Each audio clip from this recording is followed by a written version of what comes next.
London and Johannesburg listed Pan-African Resources is a gold producer focused on Africa with the production capacity of 170,000 ounces of gold a year. It boasts that it is one of the lowest cash cost gold producers in southern Africa. Its flagship mine is the Barberton mine near the Swaziland border, while its Evander operations are nearer Johannesburg. Cobus Loots is Chief Executive. He joins us now. Cobus, welcome. Thank you. You come at an interesting time, and in fact, it's one of the reasons why we wanted to talk to you, because you've undertaken I won't say a change in direction, it's a big strategy change, isn't it?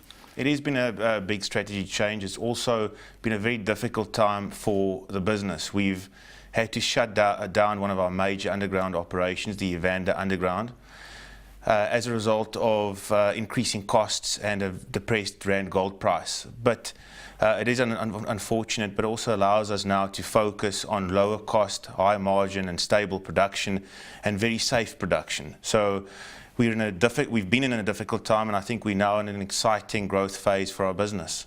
How are you going to mould that growth phase? I mean, obviously, low cost is a good way to start. What is the way in which you're going to give that some motor? Sure. The growth is very tangible in that we're commissioning a very material new tailings retreatment plant in August, with the first gold pour actually on the 16th of August. So this plant is exceptional. It's a $120 million project that we've managed to execute on in less than 12 months. It'll will process 1 million tons a month and produce in the order of 56,000 ounces of gold per year at a very low all-in cost of below $700 an ounce. And how has that changed from what you were producing before in terms of the cost? Sure. Well, the Evander underground was notoriously high in terms of costs, and it was quite unpredictable. So with underground mining, most of your costs are fixed, and hence you have to get the gold out of the ground. If you don't, then your costs per unit simply blows out. So yes, I mean we've been known in the last 10 years as a very consistent producer and a stable dividend payer also. And Evander at the end did not fit that profile. Let's move on to Barberton, which I think is the bigger mine of the two, isn't it? It's where, as I said at the top, it's your flagship operation. Yes. Has that changed at all in this big shift around in strategy? Well, Barberton has also had a tough year in the last 12 months, but I think we've clearly demonstrated that we're through the difficult patch, and Barberton is back to its reliable old self in terms of production. So we exceeded production guidance for the last 6 months, and certainly we've increased our production guidance for the year to come also quite materially. So Barberton is a very exciting and interesting asset. It's one of the oldest operating underground mines in the world, and it still has a very long life of mine, more than 20 years as a matter of fact. Yeah, and let's talk a little bit about the finances behind the company, the balance sheet. You say you're paying a dividend, of course. The dividend's not been interrupted, though, has it? Well, it hasn't yet, but we've had a very difficult year, so we haven't made a final decision as to the dividend for the financial year that's just passed. But I think if you look at our history of paying dividends, we've been one of the highest yielding gold dividend shares or gold shares in the world, as a matter of fact, for the last 10 years. And looking forward, there's no reason why we can't get back to that. Yeah. As I say, balance sheet. Let's take a look at what you got on the balance sheet and what you've been doing. You spent a lot of money, obviously, with the move around Evander, but that obviously is a long-term investment there. What's the balance sheet now looking like? Well, we have net debt on the balance sheet of approximately £100 million, or 1.7 billion rand. And we're pretty much at peak funding as far as the Evander, the construction of the Elikhulu plant, the big tailings plant, is concerned.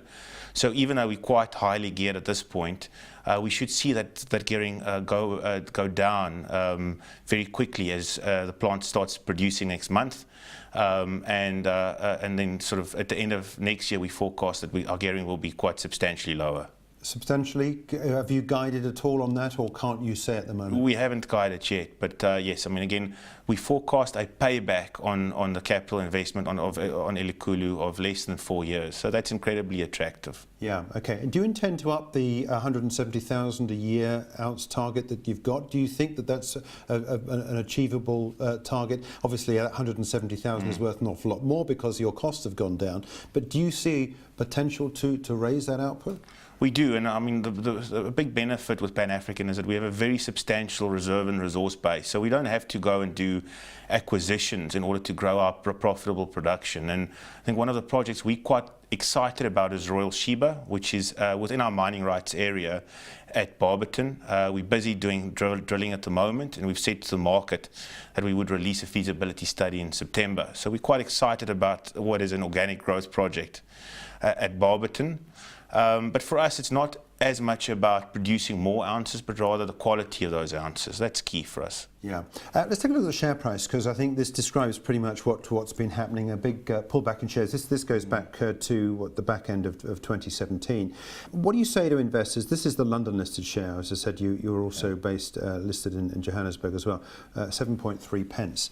What's been priced in at this level? I mean, you've painted a picture of a company that's producing a lot of, relatively speaking, a lot of gold. You're doing it very profitably when it does come through. And of course, your costs are going down.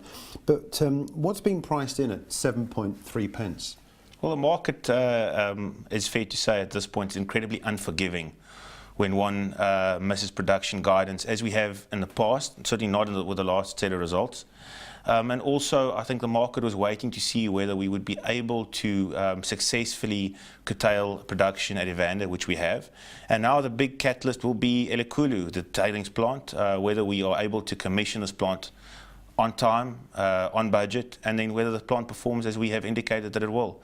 There's every indication that we'll actually be able to meet the guidance and the production. I mean, we're so confident we've sent out invitations for the first gold pour, which is scheduled for the 16th of August. So in the short term, I think that will be a catalyst for our share price. If we go back to the chart, you've lost about 50% of the value over the last year or so. Do you see it easily achievable target to get back up to that level, about 14 pence? Well, again, I mean, we don't worry about the share price on a daily basis. We worry about achieving our what we call critical deliverables. And in the short term, our critical deliverables include getting Barberton back to 100,000 ounces, which we've done, delivering our tailings plant Elikhulu on budget and on schedule, which we're very close to achieving, dealing with the Evander underground, which we've done, and then looking at growth internally, projects such as Royal Sheba, which we're quite excited about. So I think we're ticking the boxes, we're keeping our focus, and the share price should take care of itself. Yeah, look, we haven't spoken about the other projects as well. Royal Sheba, explain more about what you've got your eye on. Sure. Royal Sheba, as I said, is a part of our existing mining rights, which makes it a lot easier from a permitting and logistics perspective.